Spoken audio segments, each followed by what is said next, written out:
Es fácil criticar porque ninguno sabe todo lo que pasó.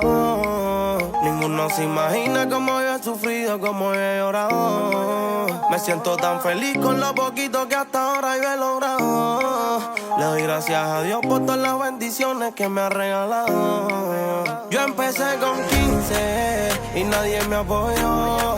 A que le toque la apuesta, siempre me la cerró. A que le di mi ayuda, siempre me utilizó.